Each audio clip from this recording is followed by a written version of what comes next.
প্রত্যেকে 60 টাকা করে পাওয়ার পর তারপরে আপনার যারা আছে তারাও 60 করে 12 টাকা পাবে, আবার লাস্টে পাবে।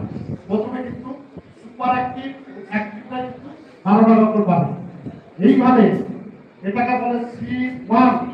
প্রত্যেকটা রিওয়ার্ড পয়েন্ট আমাদের কাছে আসে এবং এই রিওয়ার্ড পয়েন্টটা এটা হচ্ছে অ্যারিথমেটিক ক্যালকুলেশন। এটা একটা সফটওয়্যারের ব্যাপার।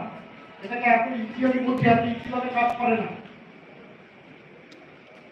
৯,৯৯৯টা ইকুয়েশনের মধ্যে প্রত্যেকটা সেকেন্ডে একটা রিওয়ার্ড পয়েন্ট পড়ে 100 টাকার এক্সট্রা একটা রিওয়ার্ড পয়েন্ট পড়ে 98 টাকা এক্সট্রা চলে যায়। এই দিনে 98 টাকা বেরিয়ে যায়। কোম্পানি থাকে মাত্র 2 টাকা। জীবনে কোম্পানি লসের হাত করে না, কারণ পকেট থেকে টাকা দেয় না কোম্পানি। কোম্পানির কাছে 100 টাকা আছে, 98 টাকা বেরোয়। তবু একটা এক্সাম্পল আপনাদেরকে আমাদের মতো করে দেওয়ার চেষ্টা করছি যে রিওয়ার্ড পয়েন্টটা কিভাবে কাজ করে। দেখে নিন,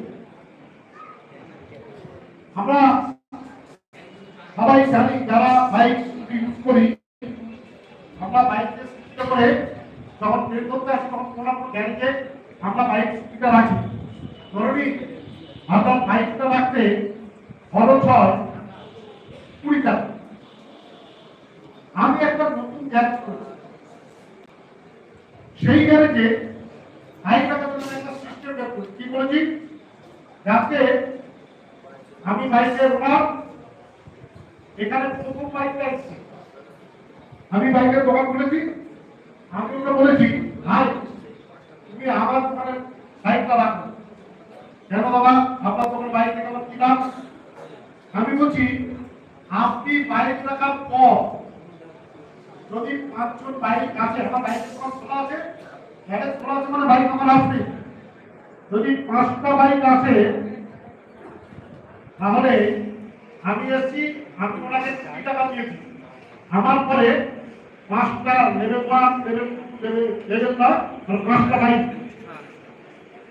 দেখুন 5টা বাইক এসছে, তাহলে হিসেব অনুযায়ী আমি বাইক রেখেছিলাম 20 টাকা, 5 জন বাইক রেখেছে, তারাও 20 টাকা করে দিয়েছে, তাহলে টোটাল কত টাকা হলো?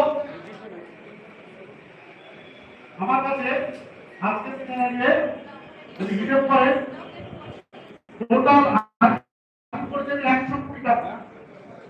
আমি কি করলাম, আমি বাইকের ট্যাঙ্কের মালিক, আমি প্রথম যে ছিল তাকে 10 টাকা দিই, ও 20 টাকা দিয়েছিল, ওটা থেকে ফেরার পর আমি 10 টাকা দিই।